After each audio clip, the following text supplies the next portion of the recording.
बनी इसराइल की आयत नंबर 23 से लेकर के 39 तक टोटल 17 आयतें मैंने आपके सामने पढ़ी हैं और उन 17 आयतों की रोशनी में 15 नसीहतें मैंने आपके सामने बयान की हैं। मैं उम्मीद करता हूं इन 15 नसीहतों पर हम सब अमल करने की कोशिश करेंगे। इसमें हमारे अकीदे की भी इस्लाह है, हमारे अमल की भी इस्लाह है, हमारे घरों की भी इस्लाह है, हमारे अखलाक की भी इस्लाह है। इन 15 बातों में आपसे एक वादा करवाना चाहता हूं कि आप ये 15 नसीहतें यहां से सुनने के बाद आप ये वादा कीजिए कि आप इंशाअल्लाह उसके ऊपर अमल करने की कोशिश करेंगे। सिर्फ एक कान से सुन करके दूसरे कान से उड़ा नहीं देना है। ये कुरान की नसीहत है, ये अल्लाह की नसीहत है। हमें इसको सुनना है, दिल में बसाना है और उस पर अमल करने की कोशिश करना है। दुआ कीजिए अल्लाह ताला हम सबको इसकी तौफीक अता फरमाए। फलस्तीन का मामला चल रहा है, हमें मालूम नहीं अंदर कौन कौन सी बातें। कहने वाले तो ये भी कहते हैं कि हमास नाम की जो एक तंजीम ऑर्गेनाइजेशन है, ये साल 2 साल में एक हमला करती है इसराइल के ऊपर। इसराइल हमास के मुकाबले में बहुत ज्यादा पावरफुल है। ये 2-4 रॉकेट छोड़ करके उनके 10-20 लोगों को मारते हैं, फिर उधर से मिसाइलों की बमबारी होती है और बेकसूर फलस्तीनी मारे। बंदो, हम तुम्हारे सारे गुनाहों को माफ कर देंगे, शिर्क हम माफ नहीं कर सकते। शिर्क करने वाला अल्लाह के साथ गद्दारी करता है, बेवफाई वाला अल्लाह है, पैदा करने वाला अल्लाह है, ऑक्सीजन देने वाला अल्लाह है, तेरे दिल की धड़कनों को चलाने वाला अल्लाह है, तुझे रोजी रोटी देने वाला अल्लाह है, तुझे खिलाने तो किसी और से करके अपनी बीड़ी बनाने की फरियाद कर रहा है, किसी और के आगे हाथ यबलुगन्ना इंदकल किबरा अहदुहुमा औ किलाहुमा फला तकुल लहुमा उफ़्फ़िन। अगर तुम्हारे वालिदैन में से कोई एक तुमको बुढ़ापे में मिल जाए। ये पहला प्रोग्राम सीमांचल का आपके इलाके में, आपके गांव में,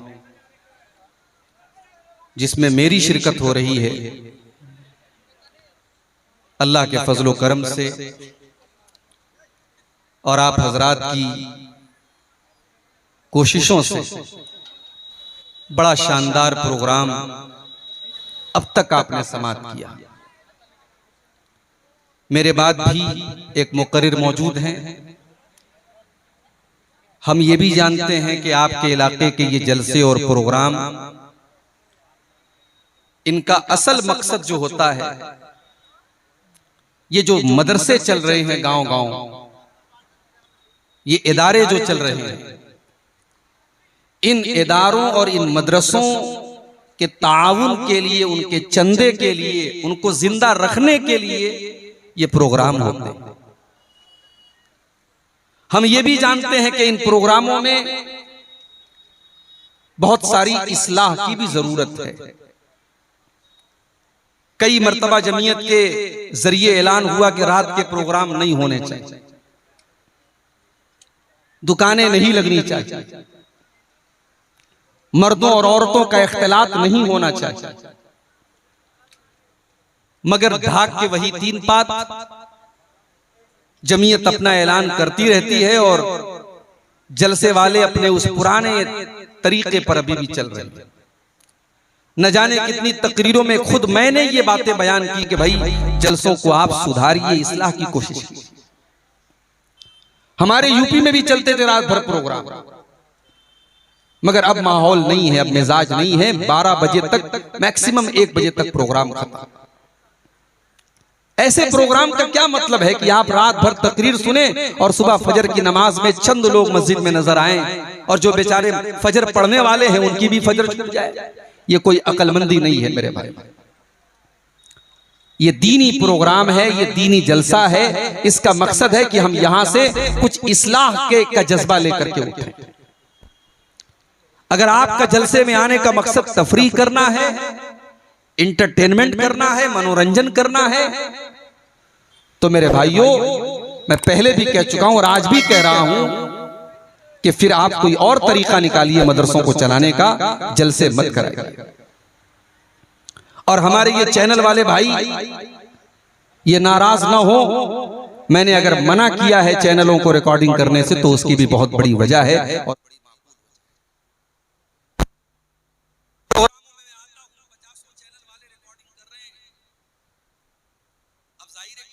वाले को न मैं जानता हूं और न मेरी मुलाकात है।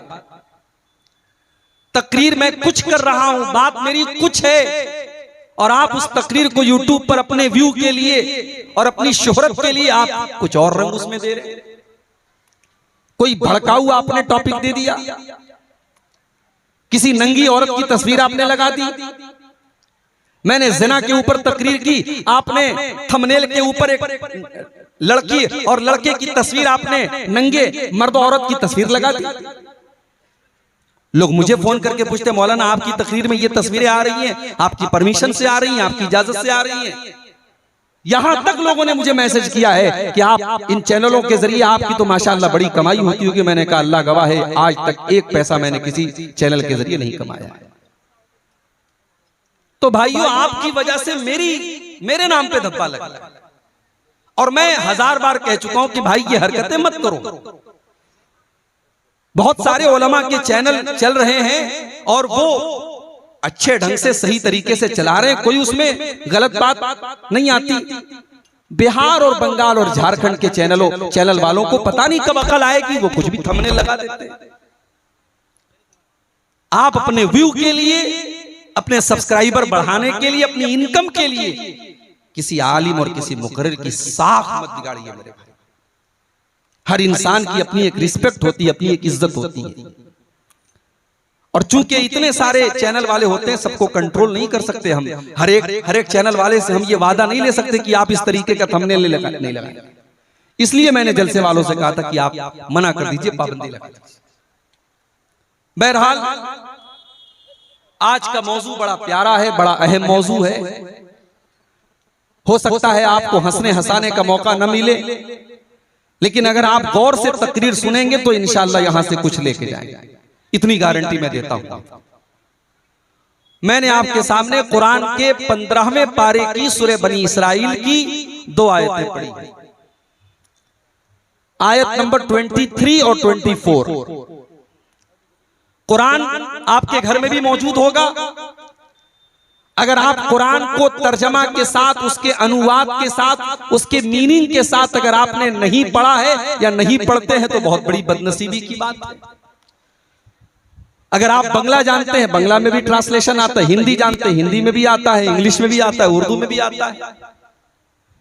कुरान का 15वां पारा खोलिए और सूरह बनी इसराइल की आयत नंबर 23 से लेकर के 39 तक, 23 से लेकर के 39 तक, टोटल 17 आयतें।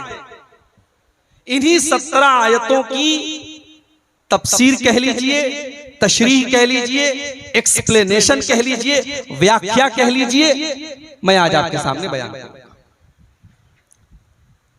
सूरह बनी इसराइल की इन 17 आयतों में अल्लाह ताला ने हमें और आपको 15 नसीहतें बताई हैं, 15 कीमती बातें बताई हैं, 15 ऐसी बातें बताई हैं कि अगर उनको हम अपना लें तो हमारी जिंदगी बदल सकती है, हमारा जीवन बदल सकता है, हम दुनिया और आखिरत में कामयाब हो सकते हैं। अब मैं आपसे एक वादा करवाना चाहता हूं कि आप ये 15 नसीहतें यहां से सुनने के बाद आप ये वादा कीजिए कि आप इंशाअल्लाह उसके ऊपर अमल करने की कोशिश करेंगे। सिर्फ एक कान से सुन करके दूसरे कान से उड़ा नहीं देना है। ये कुरान की नसीहत है, ये अल्लाह की नसीहत है। हमें इसको सुनना है, दिल में बसाना है और उस पर अमल करने की कोशिश करना है। दुआ कीजिए अल्लाह ताला हम सबको इसकी तौफीक अता फरमाए, आमीन। तो आइए कुरान का 15वां पारा खोलते हैं। वक़ज़ा रब्बुका अल्ला ताबुदू इल्ला इय्या, ये पहली नसीहत है। 15 नसीहतों में ये पहली नसीहत है। वक़ज़ा रब्बुका अल्ला ताबुदू इल्ला इय्या, तुम्हारे रब का, तुम्हारे परवरदिगार का ये हुक्म है, अल्लाह तबारक व तआला का ये हुक्म है कि इबादत अगर की जाएगी तो सिर्फ और सिर्फ उसी की जाएगी, उसके साथ किसी को शरीक नहीं किया जाएगा। ये पहली नसीहत है अल्लाह ताला, अल्लाह की इबादत में किसी और को शरीक नहीं करना। अब इबादत किसको कहते हैं? सिर्फ नमाज पढ़ने का नाम इबादत नहीं है, सिर्फ सजदा करने का नाम इबादत नहीं है। हर वो अमल जो हम अल्लाह को राजी करने के लिए करते हैं वो सब इबादत है, और वो अमल हम किसी और के लिए नहीं कर सकते। हम अल्लाह के नाम की कसम खाते हैं, अल्लाह के अलावा किसी और के नाम की कसम खाना हराम है, शिर्क है। हम अल्लाह ताला से डरते हैं सबसे ज्यादा, उतना किसी और से डरना शिर्क है। एक होता है नेचुरल, आप सांप देख करके डर जाते हैं, बिच्छू देख करके डर जाते हैं, करंट से डरते हैं आप, वो एक नेचुरल डर है। मगर जो डर अल्लाह का है वो डर किसी और से अगर आपके अंदर है तो ये शिर्क है। यहां तक कि जो मोहब्बत अल्लाह से होनी चाहिए वो मोहब्बत अगर आप अपने माँ बाप से करते हैं, अपने बीवी बच्चों से करते हैं, अपने धन दौलत से करते हैं, अपने कारोबार से करते हैं, वो मोहब्बत करना भी शिर्क है। कुरान का दूसरा पारा उठाइए, वमीनन्नासि मन यत्तखिदु मिन दूनिल्लाहि अंदादन युहिब्बूनहुम कहुब्बिल्लाह वल्लज़ीना आमनू अशद्दु हुब्बन लिल्लाह। लोगों में कुछ ऐसे भी लोग होते हैं जितनी मोहब्बत अल्लाह से करनी चाहिए उतनी मोहब्बत वो दूसरों से करते हैं, जबकि ईमान वाले सबसे ज्यादा अगर किसी से मोहब्बत करते हैं तो अल्लाह से करते हैं। जो मकाम अल्लाह को देना है वो किसी और को आप नहीं दे सकते। अभी कल मेरा प्रोग्राम था लखनऊ के करीब में एक जगह पड़ती है गोंडा, और जहां मेरा प्रोग्राम था उसके आसपास में एक बहुत बड़ी मजार है, बहुत बड़ी कब्र है। एक बुजुर्ग की वारिस अली शाह की कब्र है, और उस मजार को, उस मकबरे को कहा जाता है देवा शरीफ। हर साल देवा शरीफ की उस कब्र के ऊपर उर्स होता है, और 3-4 दिन बल्कि 1 हफ्ते तक उर्स होता है। और आप यकीन कीजिए वहां बाकायदा तवायफें आती हैं और नाचती और गाती हैं। उसी मजार के बगल में ये सारा मेला होता है। ये किसके नाम पर हो रहा है? इस्लाम के नाम पर। ये मुसलमान कर रहा है, किसी कब्र पे जाकर के सर झुका रहा है, किसी बुजुर्ग के आगे जाकर के सर झुका रहा है, बे औलाद औलाद मांगने के लिए जा रहा है, बीमार शिफा के लिए जा रहा है। कितनी लड़कियां हैं, कितनी औरतें हैं, उनको कहा जाता है साहब इनके ऊपर जिन्नात सवार है, और वो इलाज के लिए उन कब्रों और मजारों पे जा रहा है। मौलाना अल्ताफ हुसैन हाली ने 100 साल पहले कहा था, करे गैर गर्बुत की पूजा तो काफिर, करे गैर गर्बुत की पूजा तो काफिर, कवाकिब में माने करिश्मा तो काफिर, झुके आग पर बहरे सजदा तो काफिर, जो ठहराए बेटा खुदा का तो काफिर, मगर मोमिनों पर कुशादा है राहें, परस्तिश करें शौक से जिसकी चाहें, नबी को जो चाहें खुदा कर दिखाएं, इमामों का रुतबा नबी से बढ़ाएं, मज़ारों पे जा जा के नजरें चढ़ाएं, शहीदों से जा जा के मांगे दुआएं, न तौहीद में कुछ फर्क इससे आवे, न इस्लाम बिगड़े न ईमान जावे। मुसलमान तावीज पहन रहा है तब भी पक्का मुसलमान है, मुसलमान कब्र पे जाके सजदा कर रहा है तब भी पक्का मुसलमान है, अपने बच्चे के सर पे हाथ रख के बच्चे की कसम खा रहा है तब भी पक्का मुसलमान है। मेरे भाइयों, अगर कोई चीज शिर्क है तो चाहे वो हिंदू करे, चाहे वो ईसाई करे, चाहे वो मुसलमान करे, शिर्क है तो वो शिर्क ही रहेगी। मुसलमान के करने से शिर्क तौहीद नहीं बन जाएगा और वो चीज सही नहीं हो जाएगी। मुझे मालूम है आपकी शेरशाबादी बिरादरी अल्हम्दुलिल्लाह 100% किताब व सुन्नत पर चलने वाली बिरादरी, ये पूरी कौम अहले हदीस कौम है। मगर आपके इसी सीमांचल के इलाके में और आपकी इसी कौम के अंदर जिहालत कह लीजिए, अज्ञानता कह लीजिए, उलमा से दूरी कह लीजिए, बहुत सारे हमारे भाई और बहनें आज शिर्किया अमल करते हैं। बच्चों के गले में तावीज भी किसी किसी घर में पहना जाता है, किसी किसी घर में मुहर्रम, किसी किसी इलाके में मुहर्रम पर ताजिया तक निकल चुका है आपके इलाके में, और बहुत सारे ऐसे काम लोग करते हैं जिहालत की वजह से जो तौहीद के खिलाफ है। पहली नसीहत अल्लाह ताला की यही है कि इबादत अगर होगी तो अल्लाह, शिर्क नहीं करना है। अल्लाह ताला सारे गुनाहों को माफ कर देगा, शिर्क को माफ नहीं करेगा। अल्लाह ने कुरान में ऐलान कर दिया, इन्नल्लाह ला यग़फ़िरु अन युश्रका बिही व यग़फ़िरु मा दून ज़ालिका लिमन यशा। ऐ मेरे बंदो, हम तुम्हारे सारे गुनाहों को माफ कर देंगे मगर शिर्क हम माफ नहीं कर सकते। अच्छा, शिर्क क्यों माफ नहीं करेगा अल्लाह ताला? क्योंकि शिर्क बेवफाई है। शिर्क करने वाला अल्लाह के साथ गद्दारी करता है, बेवफाई करता है। पालने वाला अल्लाह है, पैदा करने वाला अल्लाह है, ऑक्सीजन देने वाला अल्लाह है, सांस चलाने वाला अल्लाह है, तेरे दिल की धड़कनों को चलाने वाला अल्लाह है, तुझे रोजी रोटी देने वाला अल्लाह है, तुझे खिलाने पिलाने वाला अल्लाह है। और तू किसी और से जाकर के अपनी बिगड़ी बनाने की फरियाद कर रहा है, किसी और के आगे हाथ फैला रहा है। ये तो वही बात हो गई कि किसी की बीवी उसको छोड़ करके किसी और मर्द के साथ चली जाए तो दुनिया कहती है बड़ी बदचलन औरत है, अपने शौहर के साथ बेवफाई करती है। इसीलिए अल्लाह ने कुरान में जब ज़िना का जिक्र किया तो ज़ानी के साथ अल्लाह ने मुशरिक का जिक्र किया। अल्लाह ने फरमाया, अज़्ज़ानी ला यनकिहु इल्ला ज़ानियतन, अज़्ज़ानी ला यनकिहु इल्ला ज़ानियतन औ मुशरिकतन। ज़िना करने वाला या तो ज़ानिया औरत से शादी करता है या मुशरिक औरत से शादी करता है। ये ज़ानी को और मुशरिक को अल्लाह ने साथ में क्यों जिक्र किया है? क्योंकि ज़िना करने वाला भी किसी न किसी के साथ बेवफाई करता है। अगर वो शादीशुदा है, अगर वो औरत शादीशुदा है अपने शौहर के साथ, अगर वो मर्द शादीशुदा है तो अपनी बीवी के साथ बेवफाई कर रहा है। अगर शादी नहीं हुई है, कुंवारा है, या वो लड़की कुंवारी है तो अपने होने वाले शौहर के साथ वो बेवफाई कर रही है। अल्लाह ने इसीलिए ज़ानी और मुशरिक को एक साथ जिक्र किया है कि जिस तरीके से ज़िना करने वाला बेवफाई करता है अपने होने वाले शौहर और बीवी के साथ, वैसे ही एक मुशरिक, एक शिर्क करने वाला अपने खालिक के साथ, अपने रब के साथ बेवफाई करता है। तो पहली नसीहत अल्लाह ने की कि तुम मेरे साथ किसी को शरीक मत करो। दूसरी नसीहत, वबिल वालिदैनि इहसाना। और ऐ मेरे बंदो, तुम अपने माँ बाप के साथ, अपने माता पिता के साथ, अपने वालिदैन के साथ, अपने पेरेंट्स के साथ अच्छा सलूक करते रहना। देखो, तौहीद के बाद अल्लाह ने फौरन माँ बाप का जिक्र किया, इसलिए कि दुनिया में जितने लोगों के हुकूक हमारे ऊपर हैं उनमें सबसे पहला नंबर हमारे माँ बाप का है। इस दुनिया में सबसे ज्यादा अगर हमारे ऊपर किसी का एहसान है तो हमारे माँ बाप का एहसान है।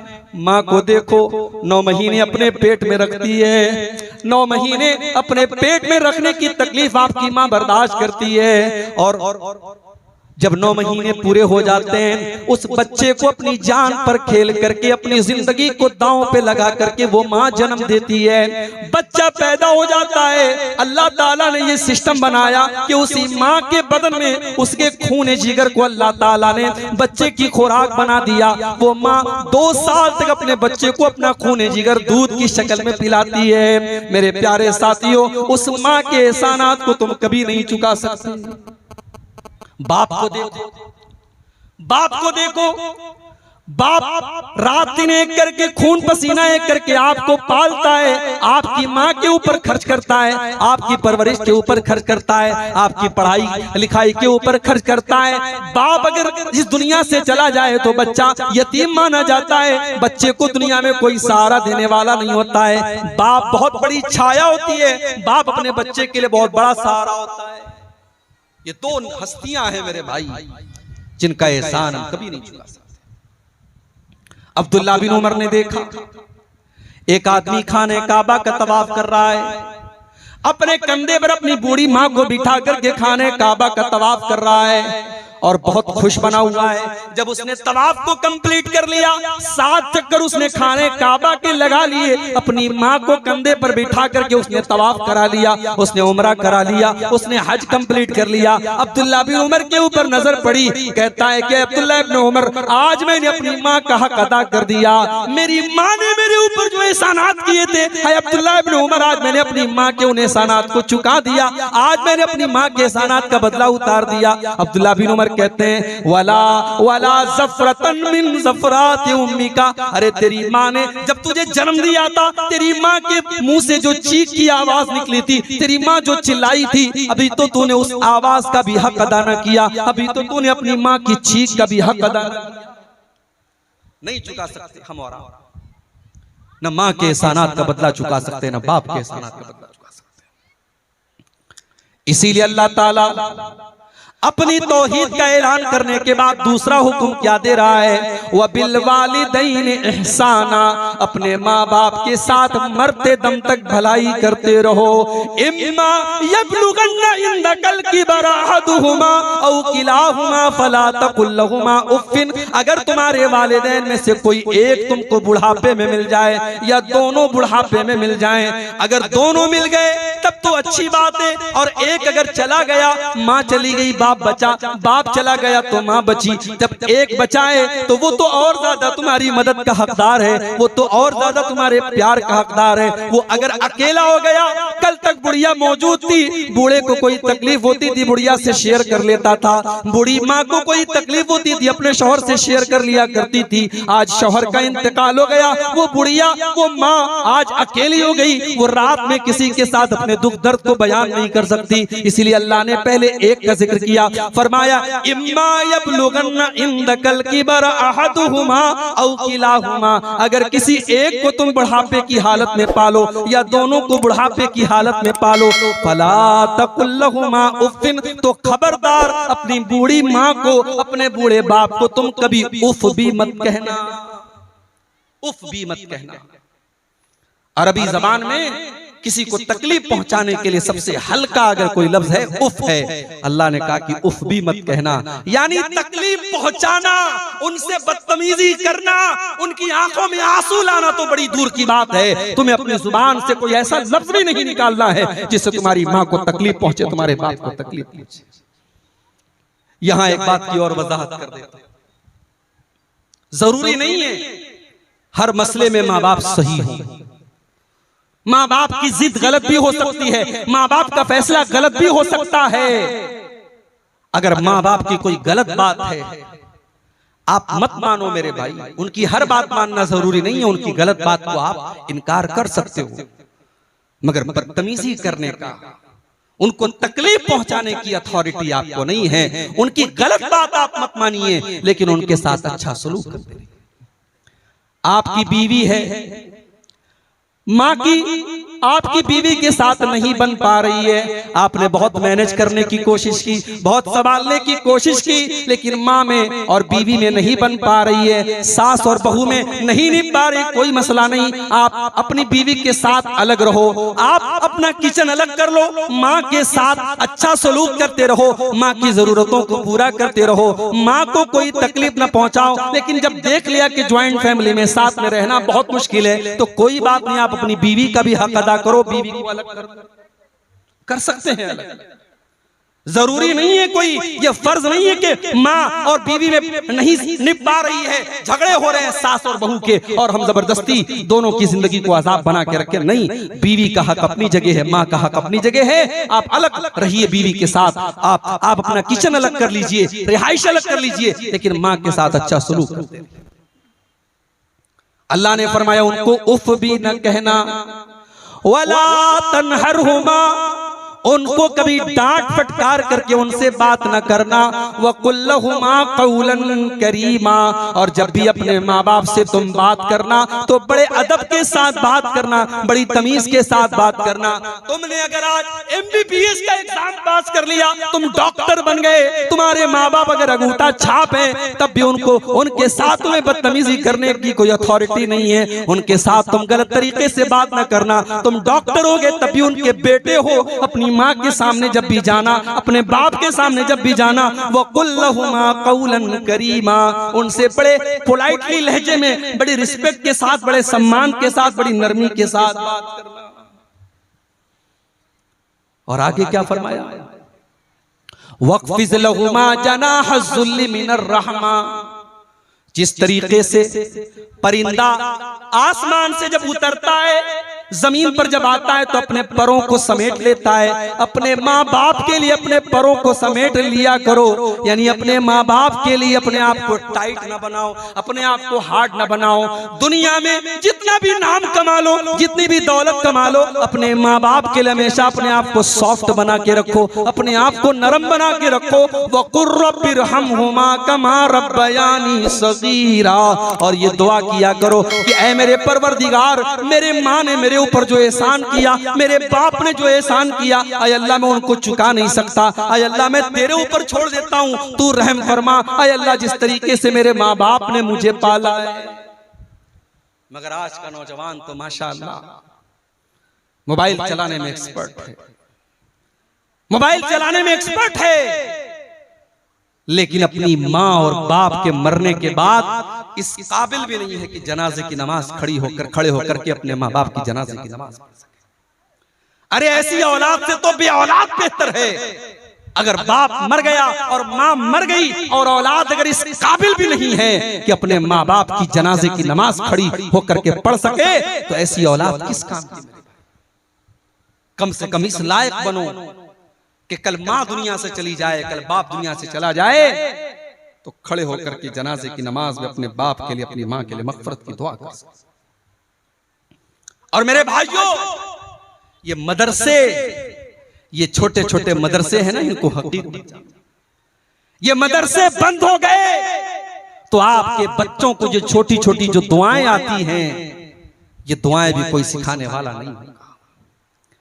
कम से कम इसी बहाने आपके बच्चे ठीक है, मदरसे के बाद आगे की तालीम नहीं हासिल कर सके, स्कूल में चले गए, कॉलेज में चले गए, लेकिन अगर उनकी बुनियाद मजबूत है, उन्होंने प्राइमरी तक और उसके बाद तो 4 दर्जे अगर इन मदरसों में पढ़ा होगा आपके लड़कों ने, आपकी लड़कियों ने, आपकी बच्चियों ने, तो इंशाअल्लाह वो इस लायक तो रहेंगे कि जब जिंदगी में हाथ उठाएंगे तो अपने माँ बाप के लिए मग़फ़िरत की दुआ कर सकेंगे। और एक बात बोलूं, माँ बाप के लिए मग़फ़िरत की दुआ करना ये भी बड़े नसीब की बात है। सबको नसीब नहीं होता है ये। इब्राहीम अलैहिस्सलाम इतने बड़े नबी हैं, उनका बाप मुशरिक था, उनका बाप आज़र मुशरिक था, और इब्राहीम अलैहिस्सलाम अपने बाप से वादा करते हैं कि अब्बा जान, मैं आपके लिए अल्लाह से माफी मांगूंगा, मैं अल्लाह से मग़फ़िरत की दुआ करूंगा, लेकिन अल्लाह ने मना कर दिया। अल्लाह ने कहा नहीं, ऐ इब्राहीम, तुम्हारा बाप मुशरिक है और मुशरिक के लिए मग़फ़िरत की दुआ नहीं की जा सकती। इब्राहीम अलैहिस्सलाम चाह करके भी अपने बाप के लिए मग़फ़िरत की दुआ नहीं कर सके। हमारे प्यारे नबी, अल्लाह के आखिरी नबी, अपनी माँ के लिए मग़फ़िरत की दुआ करना चाहते थे। आपने अल्लाह से इजाजत मांगी, अल्लाह ने इजाजत नहीं दी। फिर आपने इजाजत मांगी, ऐ अल्लाह मैं अपनी माँ की कब्र पर जाना चाहता हूँ। अल्लाह ने इजाजत दी, आप अपनी माँ की कब्र पे गए। 6 साल की उम्र में माँ को खोया था आपने, माँ का प्यार याद किया, माँ की ममता याद की, आपकी आंखें भर आईं, आपकी आंखों से आंसू बहने लगे, लेकिन आप इतने मजबूर थे, आप अपनी माँ के लिए मग़फ़िरत की दुआ नहीं कर पाए। मेरे भाइयों, अगर आज अल्लाह ने हमारे माँ बाप को मुसलमान बनाया है, हमारे माँ बाप को तौहीद वाला बनाया है, हम बहुत बड़े खुश नसीब हैं। हम अपनी माँ के मरने के बाद, अपने बाप के मरने के बाद कम से कम अपने माँ बाप के लिए मग़फ़िरत की दुआ तो कर सकते हैं। अपने माँ बाप के लिए अल्लाह ताला से माफी तो मांग सकते हैं। अगर माँ मुशरिक हो या बाप मुशरिक हो तो उनके लिए मग़फ़िरत की दुआ करना भी जायज़ नहीं है। तो ये छोटी सी दुआ है, याद कर लो, रब्बिरहमहुमा कमा रब्बयानी सगीरा। जब भी दुआ के लिए हाथ उठाया करो, ये दुआ जरूर मांगा करो, ऐ अल्लाह मेरे माँ बाप पर रहम फरमा, जिस तरीके से बचपन में उन्होंने मुझे पाला। 2 चीजें हो गई, अब तीसरी चीज। अच्छा, तीसरी चीज बयान करने के पहले अल्लाह ताला ने बीच में एक और बात बयान। कभी कभी ऐसा भी होता है कि हम अपने माँ बाप के साथ अच्छा सलूक करते हैं, मगर माँ हमसे खुश नहीं रहती, बाप हमसे खुश नहीं रहता। हमारा दिल साफ है, हम खुश रखने की कोशिश कर रहे हैं, लेकिन माँ नहीं खुश रह रही है, बाप नहीं खुश है। उस सूरत में क्या किया जाए? अल्लाह ने इस सवाल का भी जवाब दे दिया। रब्बुकुम आलमु बिमा फी नुफूसिकुम इन तकूनु सालिहीना फइन्नहु काना लिल अव्वाबीना गफूरा। ऐ मेरे बंदो, अगर तुम्हारा दिल साफ है, अगर तुम्हारी नीयत साफ है, अगर तुम अपने माँ बाप को खुश करना चाहते हो, तुम्हारे दिल में कोई चोर नहीं है, तुम्हारे दिल में कोई खोट नहीं है, तो कोई बात नहीं, अल्लाह ताला तुमको माफ कर देगा। अगर माँ तुमसे खुश नहीं हो पा रही है, बाप तुमसे खुश नहीं हो पा रहा है, तुम अपनी तरफ से भरपूर कोशिश कर रहे हो, तो कोई बात नहीं, तुम अल्लाह ताला से माफी मांग लो, अल्लाह माफ कर देगा, उसमें तुम्हारी कोई खता नहीं है। उसके बाद तीसरा हुक्म, व आतिज़ल कुर्बा हक़्क़हु वल मिस्कीन वब्न सबील, अपने रिश्तेदारों को उनका हक दिया करो और गरीबों को उनका हक दिया करो और मुसाफिरों को उनका हक दिया करो। पहले रिश्तेदार का जिक्र किया, रिश्तेदार का जिक्र किया। भाई साहब, आप बड़े दान पुण्य करने वाले हैं, मदरसे में आपने 1 लाख रुपया चंदा दे दिया, आपका सगा भाई बीमारी में मुब्तला हो गया, कैंसर जैसी बीमारी में मुब्तला हो गया, हॉस्पिटल में लाखों का खर्च है, बैंक से लोन लेकर के वो बेचारा इलाज करवा रहा है, और आपको अल्लाह ने करोड़ों नवाजा है, आप अपने भाई की मदद नहीं कर पाए। ऐसी दौलत किसकी? आपने मदरसों में, मस्जिदों में और गरीबों को बहुत दिया। अगर आपका अपना रिश्तेदार, आपका भाई, आपका भतीजा, आपका कोई करीबी रिश्तेदार है और वो अगर जरूरतमंद है, तो वो सबसे ज्यादा हकदार है आपकी ज़कात का, आपके सदका खैरात का, आपके दान का।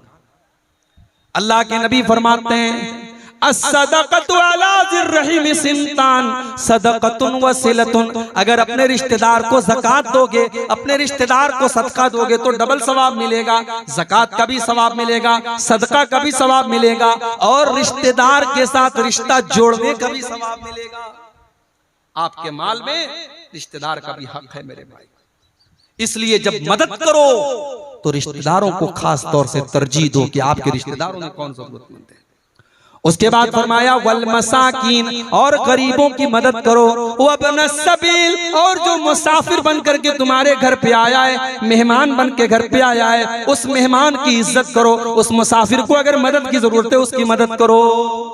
यहां तक कि अगर कोई मुसाफिर आया है, जरूरतमंद है, तो आप ज़कात की रकम में से भी उसकी मदद कर सकते हैं। अल्लाह ने ज़कात के फंड्स में से भी मुसाफिर का जिक्र किया है। अगर कोई मुसाफिर है, सफर में बेचारा लुट गया, पिट गया, तो उसकी मदद आप ज़कात की रकम से भी दे सकते हैं। तो ये तीसरा हुक्म अल्लाह ने दिया कि रिश्तेदार को दो, गरीबों को दो और मिस्कीनों। चौथा हुक्म वला तुबज़िर तबज़ीरा, और ऐ मेरे बंदो, तुम फजूल खर्ची न करना, तुम नाजायज जगहों पर पैसे खर्च न करना, हराम जगहों पर अपना माल खर्च न करना। यहां अल्लाह ने क्या लफ्ज इस्तेमाल किया? तबजीर। आप लोग खेती करने वाले किसान लोग हैं, आप बड़ा अच्छे तरीके से समझेंगे इसको। तबजीर का लफ्ज बना है बज्र से, और बज्र कहते हैं बीज को। अगर आपने बीज को खेत में सही जगह डाला है तभी खेती होगी, वरना खेती नहीं होगी। अल्लाह ने माल को बीज करार दिया है, माल कोई वेस्ट चीज नहीं है। आप अपने माल को बर्बाद नहीं कर सकते, माल को सही जगह इस्तेमाल करो। इसीलिए उलमा कहते हैं कि अगर आप फजूल खर्ची करते हैं, मिसाल के तौर पर आपकी ताकत 1000 रुपए का कपड़ा पहनने की है, लेकिन आप 2000 का कपड़ा पहन रहे हैं, आपकी ताकत 1000 रुपए का खाना खाने की है, लेकिन आप 2000 का खाना खा रहे हैं, तो ये फजूल खर्ची है, ये इसराफ है। लेकिन हराम जगह पर 1 पैसा भी खर्च करना ये तबजीर है, और यहाँ अल्लाह ने तबजीर करने से मना किया। फरमाया वला तुबज़िर तबजीरा, नाजायज जगहों पर, हराम जगहों पर अपना माल खर्च न करना। इन्नल मुबज़्ज़िरीन कानू इख्वान शयातीन वकान शैतानु लिरब्बिही कफूरा। फजूल खर्ची करने वाले, हराम जगह पर पैसा खर्च करने वाले, शराब पर पैसा लुटाने वाले, जिना पर पैसा लुटाने वाले, लड़कियों पर नाजायज पैसा खर्च करने वाले, हराम जगहों पर पैसा खर्च करने वाले, वो शैतान के भाई। आज होता है किसी लड़की से ताल्लुक कायम हुआ, अब वो लड़की से कह रही मेरे मोबाइल का रिचार्ज कर दो, ये फट से रिचार्ज कर देता है। घर में छोटा भाई, छोटी बहन, उसके मोबाइल का रिचार्ज खत्म हो गया, वो 10 बार कह चुका है ये रिचार्ज नहीं करता है, और वो लड़की जिससे ताल्लुक कायम है उसने 1 बार का, इसने फट से रिचार्ज कर दिया। क्यों? क्योंकि यहाँ गलत ताल्लुक है या नाजायज ताल्लुक है। हराम जगह पर एक पैसा भी खर्च करना ये तब्जीर है, और अल्लाह ने कहा कि तब्जीर करने वाले शैतान। ये माल हमारा नहीं है मेरे भाई, ये माल अल्लाह का है, हमें इस्तेमाल करने के लिए मिला है।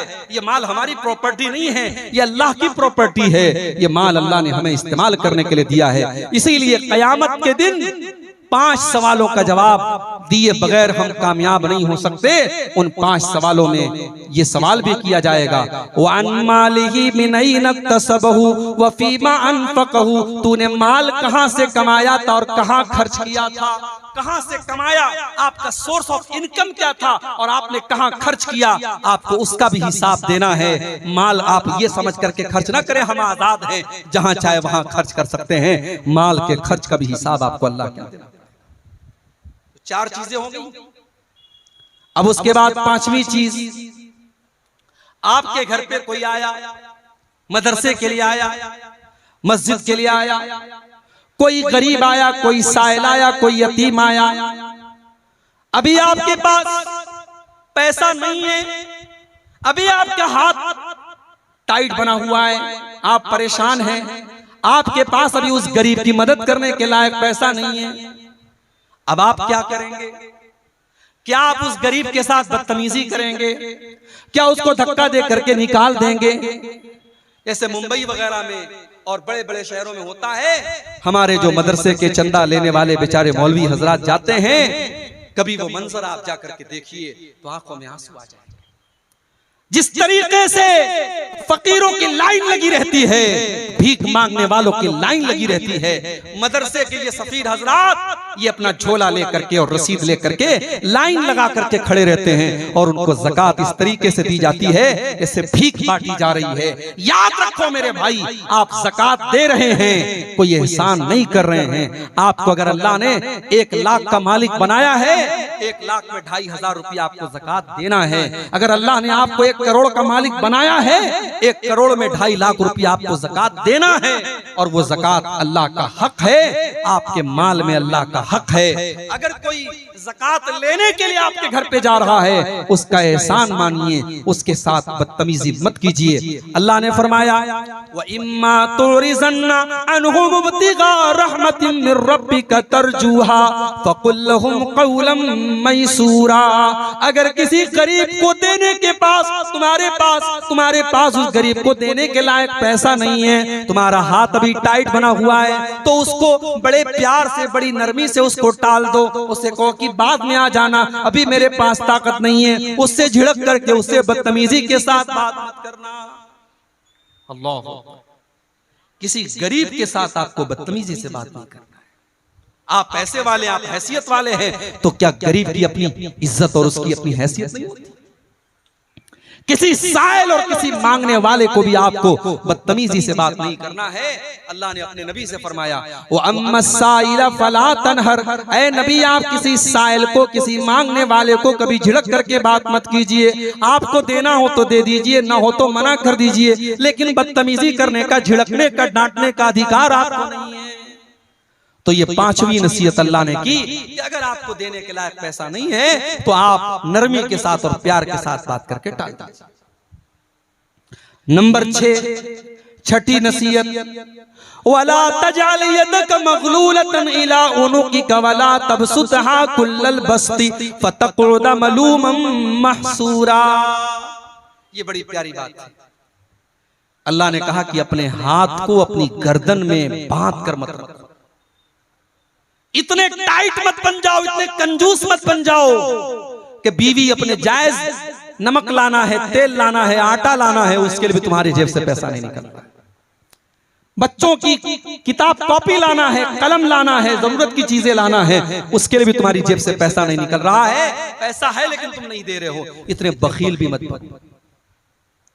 और एक मसला बता दे रहा हूं, शौहर अगर बीवी की जायज जरूरतों को पूरा नहीं कर रहा है, हमारे शौहर हजरात नाराज ना हो, हदीस की रोशनी में मसला बयान करो।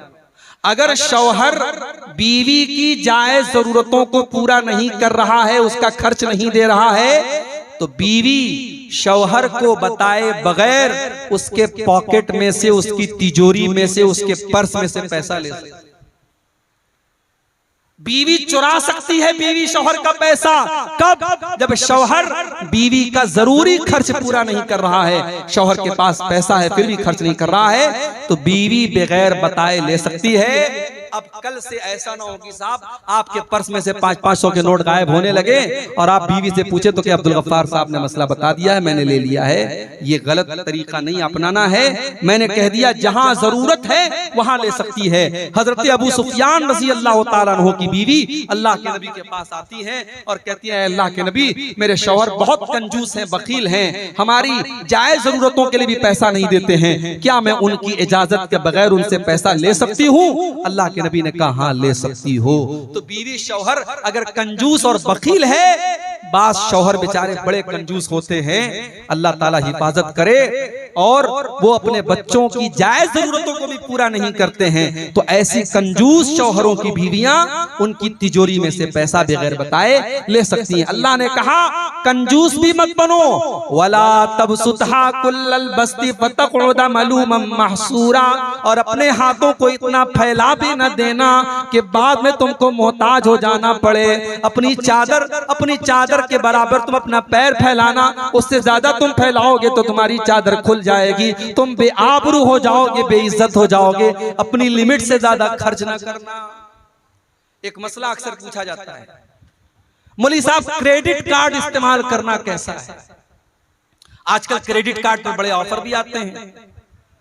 आजकल मोबाइल जैसे फ्लिपकार्ट पे, अमेजॉन पे अगर आपको मोबाइल लेना है, अगर आप कैश में मोबाइल लेंगे 25,000 का मिलेगा, क्रेडिट कार्ड के जरिए लेंगे पता लगा साहब 2,000 की छूट चल रही है, 3,000 की छूट चल रही है, और क्रेडिट कार्ड फ्री में बन भी जाता है। बन तो जाता है फ्री में, और कुछ क्रेडिट कार्ड ऐसे भी होते हैं कि उसमें कोई इंटरेस्ट भी नहीं लगता है। चलो वहां तक तो ठीक है, मगर होता क्या है, अब क्रेडिट कार्ड आपको मिल गया, क्रेडिट कार्ड पे आपको लिमिट मिल गई 1 लाख रुपए की, अभी आपके अकाउंट में सिर्फ 10,000 रुपया है, लेकिन आपको क्या लग रहा है कि मैं 1 लाख का मालिक बन गया। अब आप धीरे धीरे शॉपिंग कर रहे हैं, ऑनलाइन चीजें देख रहे हैं, बीवी ने कहा ये भी ले लो, आपने ये भी ले लिया, बच्चे ने कहा ये भी ले लो, आपने ये ले, आपने 1 लाख रुपए तक का सामान ले लिया। अब क्रेडिट कार्ड का बिल आया, उसमें लिखा है साहब अक्टूबर में आपने 1 लाख का सामान खरीदा है, नवंबर की 30 तारीख तक अगर आपने पे नहीं किया तो आपको डेली 200 रुपया पेनाल्टी लगेगी। मैं 200 मिसाल के तौर पे कह रहा हूं, ज्यादा भी लग सकती है।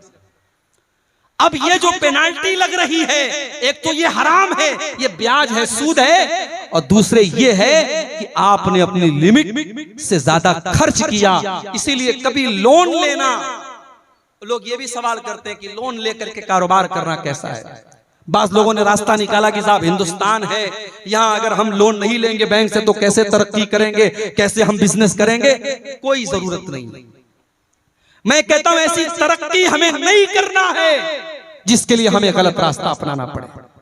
आज हमारी कौम में करोड़पति और अरबपति लोग मौजूद हैं। अगर चाहें तो आपस में ऐसी कोई सोसाइटी बना लें, ऐसा कोई कोऑपरेटिव सिस्टम बना लें कि बगैर ब्याज के जरूरतमंद लोगों को कर्जा दें, मगर वो हो नहीं सकता, वो पॉसिबल नहीं। हमारी कौम के हालात हम सबको अच्छी तरीके से मालूम है। अब बैंक में जाकर के बगैर किसी मजबूरी के, जो एक इंसान अपने शौक को पूरा करने के लिए और मजबूरी का नाम लगा करके जो लोन ले रहा है, माफ कीजिए, ये लोन मेरे भाइयों सही नहीं है। अल्लाह ने उसूल बता दिया कि आप अपने हाथों को गर्दन से बांध कर भी मत रखिए और अपने हाथों को फैला करके भी मत रखिए। बखील और कंजूस भी मत बनिए और अपनी लिमिट से ज्यादा आप सखावत भी मत कीजिए। और उलमा ने लिखा है कि अगर इन 2 चीजों को आदमी अपना ले तो कभी इंसान परेशान नहीं होगा, कभी कर्जे की नौबत नहीं आएगी। कर्जे की नौबत तभी आती है जब इंसान अपनी लिमिट से ज्यादा खर्च करता है। तो ये 2 चीजों को आप अपना लीजिए। ये 5 चीजें। नंबर 6, अच्छा 5वीं चीज को बयान करने के बाद अल्लाह ने एक और बात बयान की, इन्ना रब्बका यबसुतुर रिज़्क़ लिमन यशाउ व यक़दिर इन्नहु कान बिइबादिही खबीरन बसीरा। ऐ दौलत वालों, कहीं तुम्हारे दिल में ये एहसास ना पैदा हो जाए कि मेरे पास दौलत है इसलिए मैं बहुत अच्छा हूं, और किसी गरीब को ये ना लगे कि मेरे पास दौलत नहीं है इसलिए अल्लाह मुझसे नाराज हो गया है। नहीं नहीं, कभी कभी अल्लाह काफिरों को भी दौलत देता है, अल्लाह मुशरिकों को भी दौलत देता है, अल्लाह शराबियों को भी दौलत देता है, अल्लाह जानियों को भी दौलत देता है।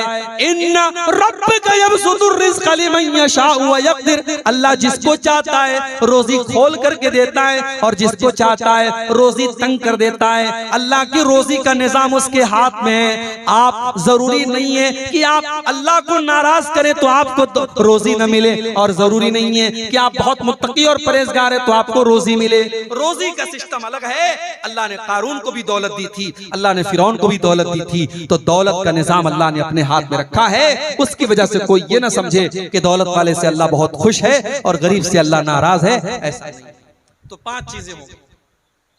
नंबर 6, वला तक़तुलू औलादकुम खशियत इमलाक, और ऐ ईमान वालों अपने बच्चों को तुम कत्ल न करना फाका कशी के डर से। अपने पेट के लिए अपने बच्चों को कत्ल न करना। नहनु नर्ज़ुकुहुम व इय्याकुम, तुम्हारे बच्चों को भी रोजी हम देते हैं और तुमको भी रोजी हम ही देते हैं। इन्न क़त्लहुम काना ख़ितअन कबीरा, औलाद को कत्ल करना बहुत बड़ा गुनाह है। उस जमाने में लड़कियां पैदा होती थी तो लड़कियों का बाप अपने हाथ से अपनी बेटी का गला दबा करके उसको कब्र में दफन कर देता था। अपने हाथ से बेटियों को धक्का दे करके गड्ढे में डाल देता था और जिंदा गाड़ देता था। उस समाज में ये जुल्म भी होता था। कुरान में अल्लाह बयान करता है, वइज़ा बुश्शिरा अहदुहुम बिल उन्सा ज़ल्ल वजहुहु मुस्वद्दन व हुवा कज़ीम, जब किसी बाप के घर में लड़की पैदा होती थी तो लड़की के बाप का चेहरा काला पड़ जाता था। यतवारा मिनल कौमी मिन सुई मा बुश्शिरा बिही, वो बेचारा अपना चेहरा अपनी कौम को दिखाता नहीं था। अयुमसिकुहु अला हुनिन अम यदुस्सुहु फित्तुराब, उसके सामने 2 रास्ता होता था। अगर बेटी को पाले तो समाज में जलील होना पड़ेगा, और दूसरा रास्ता ये कि अपने हाथों से अपनी बेटी को जमीन के अंदर दफन कर दे, गाड़ दे। बेटियों को गाड़ दिया जाता था। ओ मेरी प्यारी माओ बहनों, आज तुम सवाल करते हो कि इस्लाम ने हमको क्या दिया है, और मैं तुमको बताता हूँ। इस्लाम ने तुमको जीने का अधिकार दिया है। 1400 साल पहले अरब की धरती पर और मक्के की धरती पर लड़कियों को पैदा होने के बाद मार दिया जाता था। मेरे नबी दुनिया में आए, आपने इस रिवाज को खत्म किया।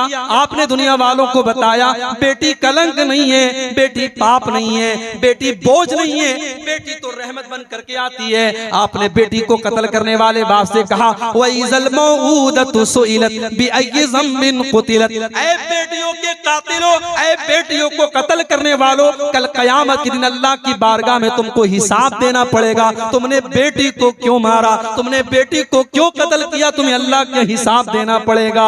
मेरे नबी ने दुनिया वालों को यह भी पैगाम दिया, मन आला जारियतैनी, जिसको अल्लाह ने 2 बेटियां दे दी और 2 बेटियों को उसने अच्छे तरीके से पाला पोसा, यहाँ तक के बेटियां जवान हो गई।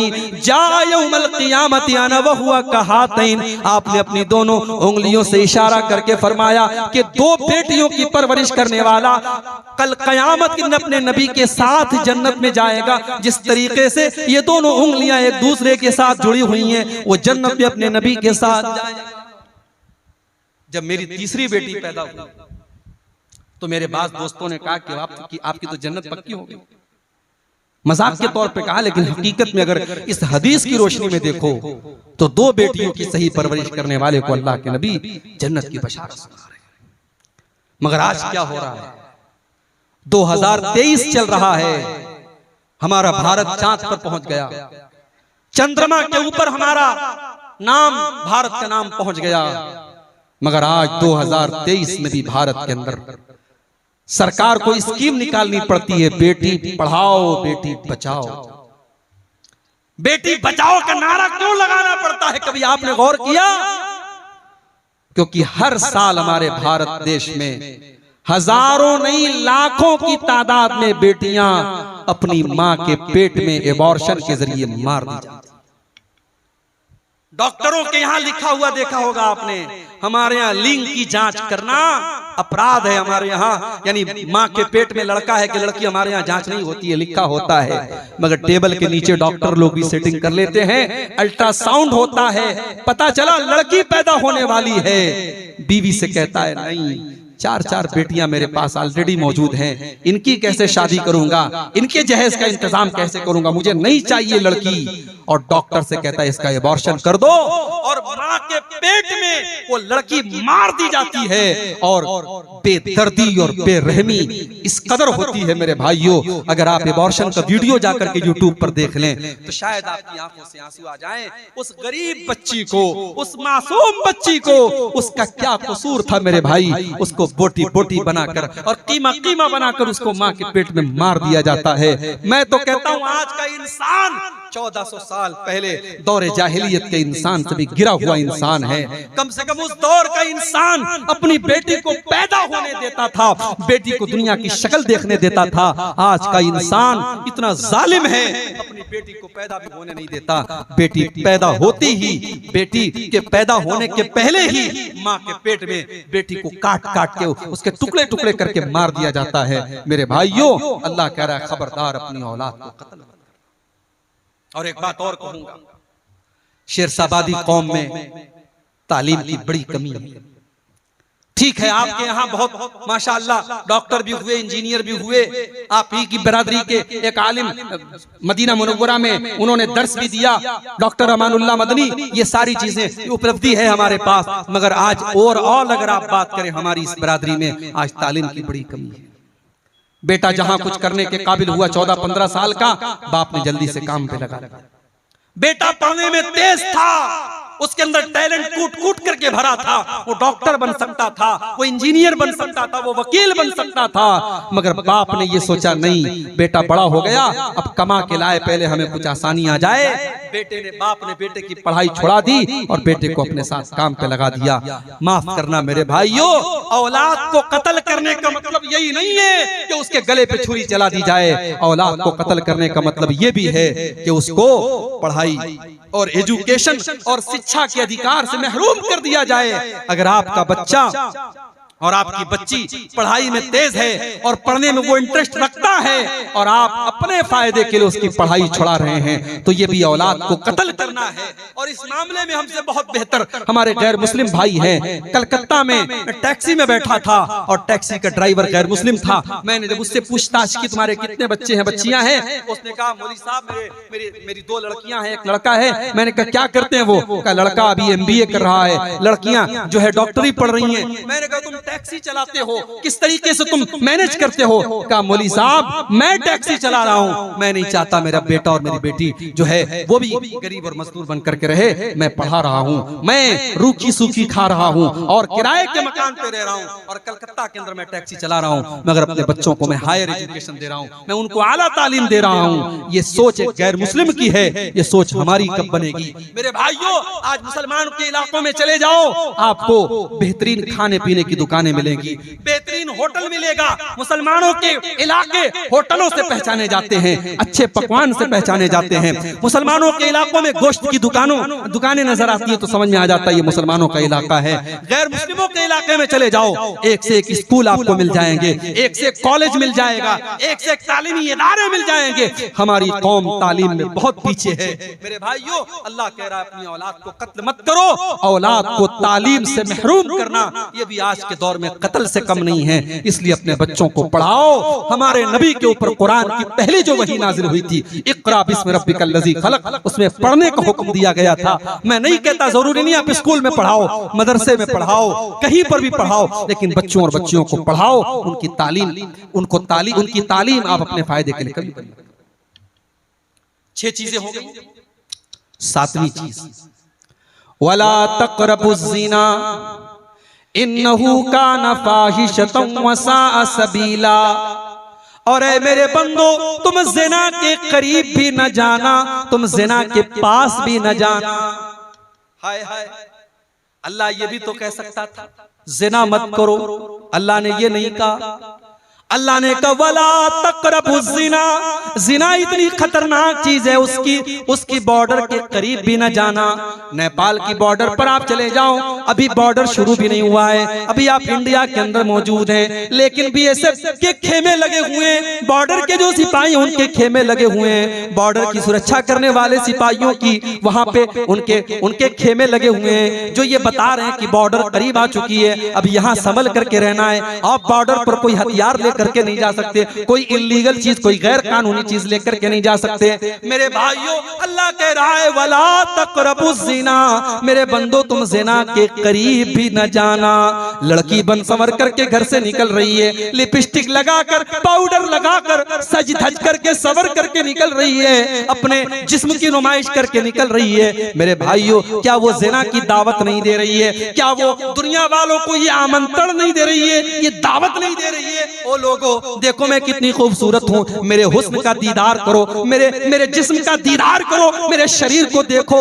वो ज़िना की दावत दे रही है। अल्लाह कह रहा है वला तक़रबुज़ ज़िना, ऐ मुसलमानों तुम ज़िना के करीब भी न जाओ। मुसलमान लड़की जब घर से निकले तो अल्लाह के नबी फरमाते हैं वो खुशबू लगा करके न निकले, वो खुशबू लगा करके भी न निकले। अगर मस्जिद में जाना है, नमाज पढ़ने जाना है, तो नमाज पढ़ने के लिए भी वो खुशबू लगा करके नहीं जा सकती। मेरी प्यारी माँ बहनों, आप जलसे में आ रही हैं, आप तकरीर सुनने के लिए जा रही हैं, रात भर आप तकरीर सुनेंगी, कुरान और हदीस की बातें सुनेंगी। आप जवान लड़की, आपकी 18-22 साल की, 20 साल की लड़की, वो सच करके, संवर करके, वो दुनिया भर का मेकअप करके, वो खुशबुओं में अपने आप को बसा करके अपने घर से निकल रही है। ये कहां से जायज हो गया? ये भी नाजायज है मेरे भाइयों, ये भी ज़िना की दावत देना है। और आज आपके सीमांचल की बहुत सारी लड़कियां, आज इंस्टाग्राम पर उनके फॉलोवर लाखों की तादाद में, लड़की मुसलमान है, किशनगंज की रहने वाली है, पूर्णिया की रहने वाली है, अररिया की रहने वाली है, मुसलमान लड़की है, वो अपने रील्स डालती है, अपनी तस्वीरें डालती है, अपने वीडियोस डालती है, दुनिया वाले उसके ऊपर कमेंट करते हैं माशाअल्लाह, वेरी क्यूट, वेरी ब्यूटीफुल, उसकी तारीफें हो रही हैं। ऐ मुसलमान लड़की, क्या तूने अपने रब का कुरान नहीं पढ़ा? तेरे रब का कुरान कहता है वला युबदीन ज़ीनतहुन्ना, ऐ मुसलमान औरत, तुझे अपनी जीनत को जाहिर नहीं करना है, तू सर से पैर तक जीनत है, तुझे अपना चेहरा भी दुनिया वालों के सामने नहीं दिखाना है। तेरे जब तू पांव चले, जब तू जमीन पर चले, तो तेरे पायल की झंकार भी गैर मर्दों तक नहीं जानी चाहिए। कुरान कहता है वला यज़रिबना बिअरजुलिहिन्ना, ऐ मुसलमान औरतों, जब तुम चला करो तो अपने पांव को जमीन पे जोर जोर से मार करके न चला करो, तुम्हारे पायल की झंकार भी गैर मर्दों के कानों तक नहीं जानी चाहिए। ज़िना के करीब नहीं जाना है। घर में ज्वाइंट फैमिली सिस्टम है, देवर भी उसी घर में रहता है, भाभी भी उसी घर में रहती है। भाभी किचन में काम कर रही है, देवर जाके हंसी मजाक कर रहा है, भाभी को टच कर रहा है, भाभी को छू रहा है, भाभी से वल्गर बातें कर रहा है, भाभी को भी कोई फर्क नहीं पड़ रहा है। भाभी देवर के सामने जैसे तैसे बैठी हुई है, जैसे तैसे अपने कपड़े को संभाल भी नहीं रही है। क्या ये ज़िना की दावत देना नहीं है? मेरे भाइयों, अल्लाह के नबी फरमाते हैं इय्याकुम वद्दुखूल अलन निसा, जो औरतें तुम्हारे लिए गैर महरम है, गैर महरम औरतों से अकेले में न मिला करो, तन्हाई में न मिला करो। देवर अपनी भाभी से अकेले में न मिले, जीजा अपनी साली से अकेले में न मिले, तन्हाई में न मिले। क्यों? साहबा ने पूछा अल्लाह के नबी, क्या देवर अपनी भाभी से भी नहीं मिल सकता? क्या जीजा अपनी साली से भी नहीं मिल सकता? आपने फरमाया अल्हम्दु अल मौत, देवर अपनी भाभी के लिए मौत के समान है, जीजा अपनी साली के लिए मौत के समान है। आज कितने रिश्तों में आज जीजा साली के दरमियान अवैध संबंध चल रहे हैं, कितने घरों में भाभी और देवर के बीच में नाजायज ताल्लुकात पनप रहे हैं। मेरे भाइयों, कुरान कह रहा है वला तक़रबुज़ ज़िना, तुम ज़िना के करीब भी न जाना। ये तो देवर तो गैर महरम है। लड़की जवान हो गई, अपने सगे भाई के सामने भी, अपने बाप के सामने भी, अपने ससुर के सामने बहू को भी अपना दुपट्टा अपने सीने पर रखना है। ये नहीं कि चलो ये तो मेरा बाप है, ये तो मेरा भाई है, ये तो मेरा बेटा है। कुरान कहता है वल यज़रिबना बिखुमुरिहिन्ना अला जुयूबिहिन्ना, ऐ मुसलमान औरतों, अपने गरेबानों पर अपना दुपट्टा हमेशा रखा करो। अपने घर में अपने महरम रिश्तेदारों के सामने भी तुम्हें अपना दुपट्टा अपने सीने पर रखना है। लड़की कॉलेज जा रही है, ठीक है, कॉलेज में पढ़ाने वाला टीचर मर्द है, जेंट्स है, वहां उससे टीचर से बात करना है। लड़की दुकान पे सामान लेने गई, दुकानदार जेंट्स है, मर्द है, उससे बात करना है। किसी गैर महरम से बात करने की जरूरत पड़ गई, मोबाइल पर किसी कंपनी वाले का कॉल आ गया, किसी मर्द का कॉल आ गया, बात करना है। अब अल्लाह ने उस गैर महरम से, उस मर्द से औरत बात कैसे करेगी, अल्लाह ने उससे बात करने का सलीका भी कुरान में बताया। फरमाया फला तखज़ाना बिल क़ौल फयतमअल्लज़ी फ़ी क़ल्बिही मरज़ुन। ऐ मुसलमान औरत, किसी गैर महरम से तू ऐसे लहजे में बात न कर कि उसके दिल में तेरे लिए पुलाव पकने लगे, उसके लिए तेरे दिल में उम्मीदें पलने लगे। तू कड़क लहजे में बात कर, तू सख्ती के साथ बात कर। तू किसी से मोबाइल पर भी अगर कभी बात करे तो तेरी बात में नरमी नहीं होनी चाहिए, तेरी बात में मिठास नहीं होनी चाहिए। सोशल मीडिया का जमाना है, लड़कियों की आईडी है फेसबुक के ऊपर, इंस्टाग्राम के ऊपर। इंस्टाग्राम की चैटिंग में आकर के लड़का कहता है अस्सलाम वालेकुम मेरी बहन, ये कहती है वालेकुम अस्सलाम मेरे भाई। कभी अपने सगे भाई से इतने प्यार से बात नहीं की थी जितने ये इंस्टाग्राम वाले भाई से बात कर रही। 2-4 दिन तक वो भाई रहता है, फिर वो कहता है तुम्हारी आवाज सुनने का मन कर रहा है। ये इधर से वॉइस आवाज भेजती, अपनी आवाज में कुछ बोल करके भेजती है। माशाअल्लाह तुम्हारी आवाज तो बहुत खूबसूरत है, हालांकि निहायत बेकार आवाज है, मगर यहाँ तो पुलाव पक रही है इश्क और मोहब्बत की। लड़की की तारीफ करता है, लड़की खुशी के मारे फूले नहीं समा रही है, फिर फोटो भी भेज रही है, फिर वीडियो भी भेज रही है, फिर मुलाकात का अपॉइंटमेंट भी मिल जाता है, लड़का लड़की मुलाकात भी करते हैं। और व्हाट्सएप और फेसबुक और इंस्टाग्राम की एक चैटिंग होटल के किसी कमरे में जाकर के बंद होती है। मेरे भाइयों, ये सोशल मीडिया का इस्तेमाल, मैं ये तो नहीं कहता कि लड़कियों के लिए हराम है, मगर मेरी बहनों, अगर आपने जरा सी भी अगर किसी को अपनी उंगली पकड़ाई तो कलाई पकड़ने में देर नहीं लगेगी। ये मर्द औरत का रिश्ता चिंगारी की तरह है, इसलिए अल्लाह ने कहा वला तक़रबुज़ ज़िना, ज़िना के करीब भी न जाना, अगर जाओगे तो जल करके भस्म हो जाओगे। इतना बड़ा गुनाह है ज़िना। अगर कुंवारा ज़िना करे तो इस्लाम कहता है 100 कोड़े मारे जाएंगे। लड़की को भी 100 कोड़े मारे जाएं, लड़के को भी 100 कोड़े मारे जाएं।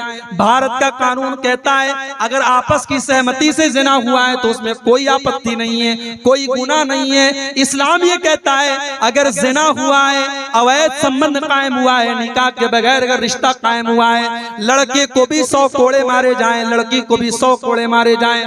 कुरान कहता है वलियशहद अज़ाबहुमा ताइफतुम मिनल मोमिनीन। जब ज़िना की ये सजा दी जाए तो पब्लिक के सामने दी जाए, अलल ऐलान दी जाए, किसी बंद कमरे में न दी जाए। इतना बड़ा गुनाह है। और अगर जिना करने वाला शादीशुदा है, मैरिड है, विवाहित है, या वो औरत शादीशुदा है, किसी की बीवी है और उसने जिना किया है, तो इतना बड़ा गुनाह है कि अल्लाह के नबी कहते हैं पत्थरों से मार मार के रज्म कर दिया जाए, उस मर्द को खत्म कर दिया जाए, उस औरत को खत्म कर दिया जाए। उन्हें जीने का अधिकार नहीं है क्योंकि उन्होंने इतना बड़ा गुनाह किया है। लेकिन ये बात याद रखिए, ये सजा इस्लामी कानून के तहत दी जाएगी। आज हमारे मुल्क में चूंकि हमारे मुल्क का अपना कानून चलता है, अगर हमारे गांव वगैरह में अगर इस तरीके की कोई घटना हो जाए तो हम उसमें ये नहीं कि हम ये कानून नाफिज कर देंगे और सजाए मौत दे देंगे। हम भारत के कानून के दायरे में रह करके उसको जो सजा हो सकती है वो सजा दिलाने की और देने की कोशिश करेंगे। लेकिन ज़िना इतना बड़ा पाप है मेरे भाइयों। आप ये सोचिए कि इस्लाम ने शादीशुदा जानी अगर है तो सजाए मौत करार दी है। इसीलिए अल्लाह कह रहा है वला तक़रबुज़ ज़िना, तुम ज़िना के करीब भी ना जाओ। ये बहुत गंदा काम है और बहुत बुरा रास्ता है। 7 चीजें हो गई। नंबर 8, वला तक़्तुलुन नफ्सल्लती हर्रमल्लाहु इल्ला बिल हक़्क़ि, किसी निर्दोष की हत्या न करना, किसी बेकसूर को कत्ल न करना, जिसको कत्ल करने की इजाजत इस्लाम ने तुमको नहीं दी है। फलस्तीन का मामला चल रहा है, हमें मालूम नहीं अंदर कौन कौन सी बातें। कहने वाले तो ये भी कहते हैं कि हमास नाम की जो एक तंजीम ऑर्गेनाइजेशन है, ये साल 2 साल में एक हमला कर दिया इसराइल के ऊपर। इसराइल हमास के मुकाबले में बहुत ज्यादा पावरफुल है। ये 2-4 रॉकेट छोड़ करके उनके 10-20 लोगों को मारते हैं, फिर उधर से मिसाइलों की बमबारी होती है और बेकसूर फलस्तीनी मारे जाते हैं। मेरे भाइयों, हकीकत क्या है? हम इतनी दूर से बैठ करके सारे हालात का तजिया नहीं कर सकते, मगर हमें ये हालात देख करके दुख होता है कि बहतों मुसलमान का खून रहा है, छोटे छोटे बच्चों की लाशें बिछ रही हैं। चाहे हमास का, अगर हमास का हमला इसराइल के अंदर आम शहरियों पर और नागरिकों पर हो रहा है और उनके बीवी बच्चों को मारा जा रहा है, तो इसको भी हम जायज नहीं करार दे सकते। और इजराइल जवाब में अगर कार्रवाई कर रहा है और फलस्तीनियों को मार रहा है, तो ये भी नाजायज है। आखिर इजराइल को वो धरती तो फलस्तीन से ही मिली थी, वो इलाका तो फलस्तीन का इलाका था जिसे आज इजराइल ने हथिया लिया और धीरे धीरे फलस्तीन पर वो कब्जा करता चला जा रहा है। याद रखो, आज मीडिया भी बिल्कुल एक तरफा आज फलस्तीन के खिलाफ और इजराइल की हिमायत में बोल रहा है, जबकि मीडिया वालों को ये जान लेना चाहिए इसी भारत में एक बहुत बड़े नेता हुए थे अटल बिहारी वाजपेयी। वो कांग्रेस के नेता नहीं थे, बीजेपी के नेता थे, उनकी विचारधारा अलग थी। उन्होंने उस दौर में एक बयान दिया था जो बहुत वायरल हो रहा है। उन्होंने कहा था कि भारत फलस्तीन के साथ खड़ा है और भारत का ये मानना है कि फलस्तीनियों को उनका हक मिलना चाहिए। आज हमारी हुकूमतों के मेयार बदल गए, आज मीडिया की जबान बदल गई। काश मीडिया वालों को कुरान की आयत कोई जाकर के बता दे, इस्लाम के ऊपर आतंकवाद का लेबल लगाने वालों, इस्लाम किसी आतंकवाद की दावत नहीं देता। इस्लाम तो कहता है वला तक़्तुलुन नफ्सल्लती हर्रमल्लाहु इल्ला बिल हक़्क़ि, किसी निर्दोष की हत्या करने का तुम्हें अधिकार नहीं है, किसी बेकसूर की हत्या आप नहीं कर सकते। ये सुसाइड बॉम्बिंग जायज नहीं है इस्लाम में। कोई गया किसी शॉपिंग मॉल में अपने आप को उड़ा दिया, 100 लोगों को मार दिया, ये इस्लाम में जायज नहीं है। मेरे भाइयों, किसी एक बेकसूर की हत्या पूरी मानवता की हत्या है, कुरान ये कहता है। इंसान की जान की ये वैल्यू है इस्लाम के अंदर।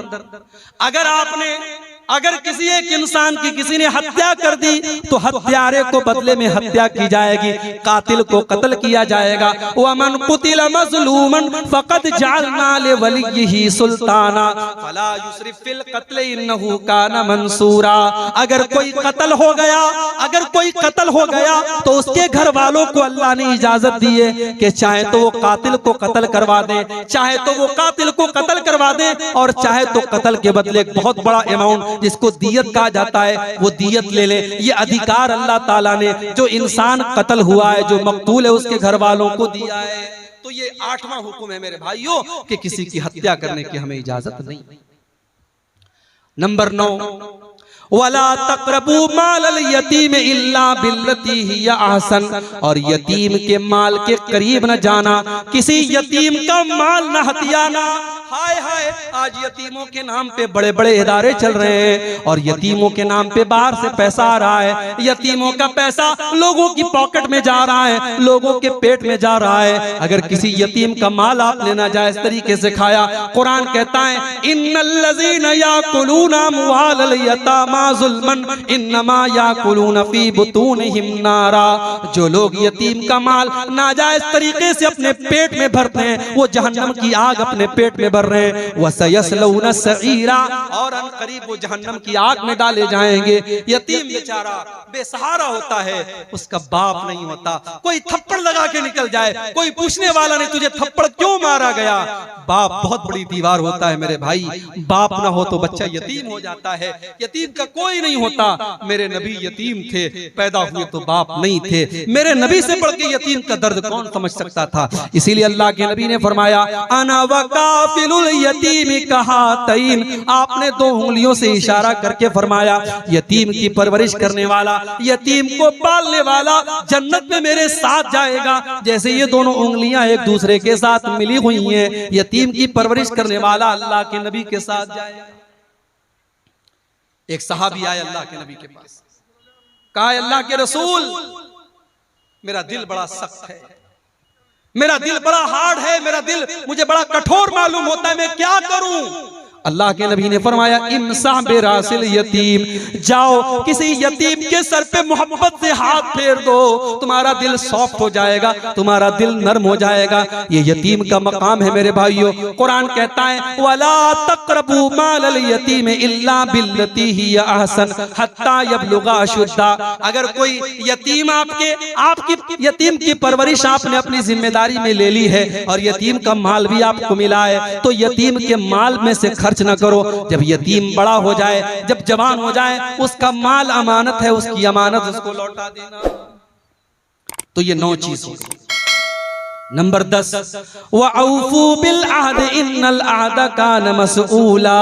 और ऐ ईमान वालो वादे को पूरा किया करो। अल्लाह ताला क्या तुमसे पूछा जाएगा तुमने वादे को पूरा किया कि नहीं किया।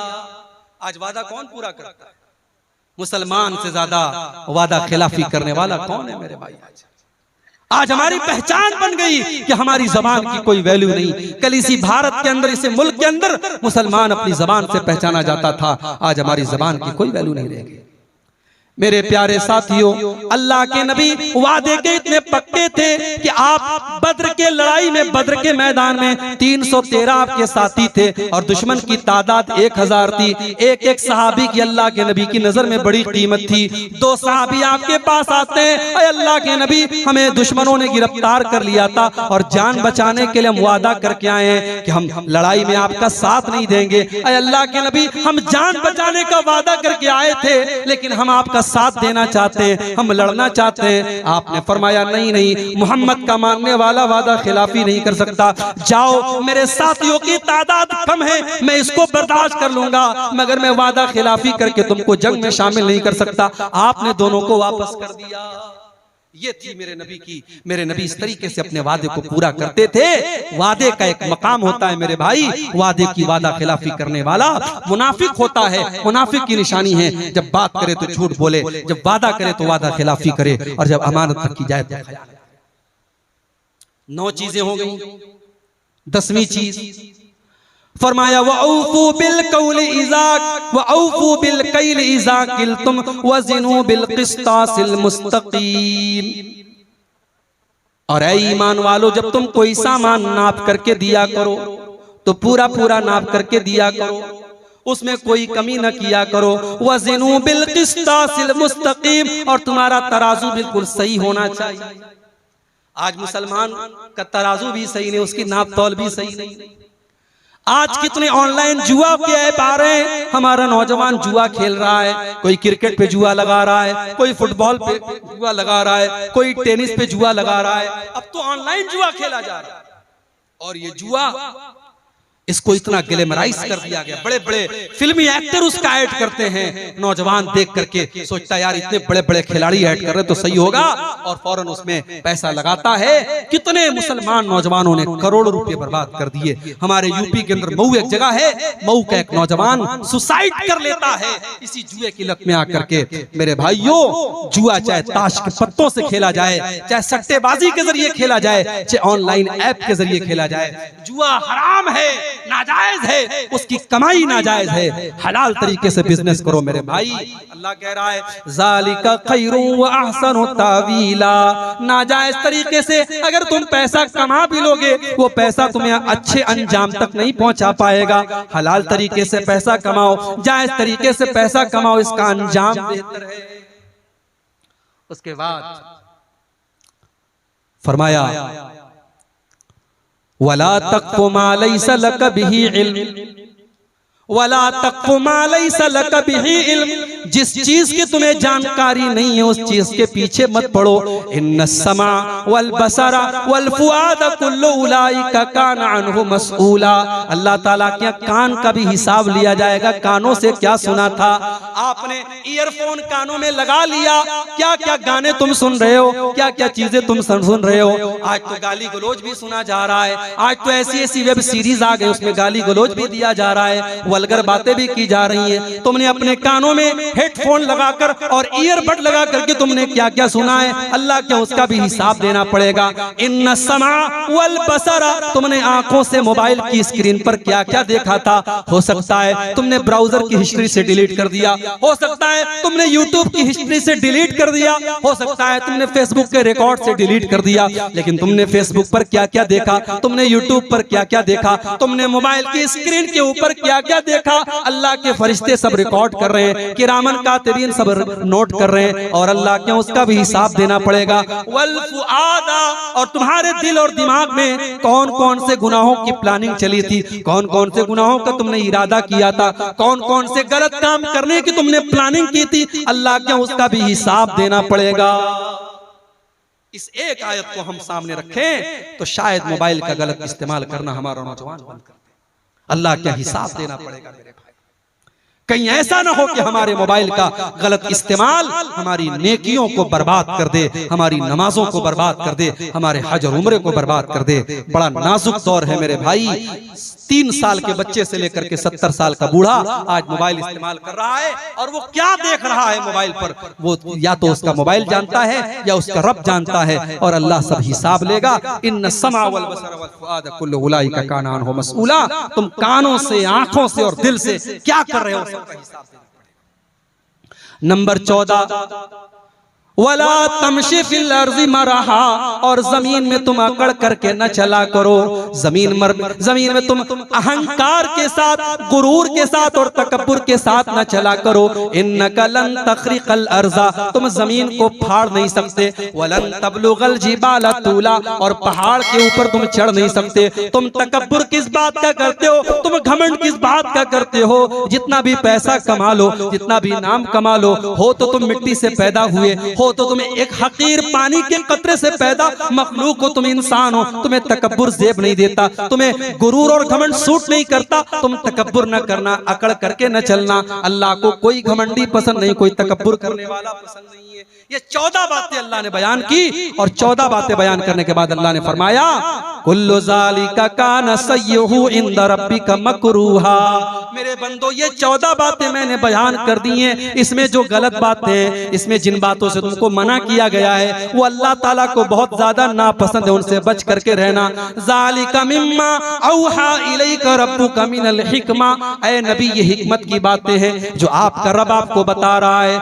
वला तजअल मअल्लाहि इलाहन आखर, और ऐ नबी 15वीं नसीहत ये है, 15वां हुक्म ये है कि आप अल्लाह के साथ, ऐ कुरान पढ़ने वाले, तू अल्लाह के साथ किसी और को शरीक मत करना। वला तजअल मअल्लाहि इलाहन आखर फतुल्का फी जहन्नम मलूमम मदहूरा, तो अल्लाह के साथ किसी को शरीक न करना, वरना जहन्नम के अंदर डाल दिया जाएगा। पहली नसीहत भी यही थी कि शिर्क मत करना, और 15वीं नसीहत भी यही है कि शिर्क मत करना।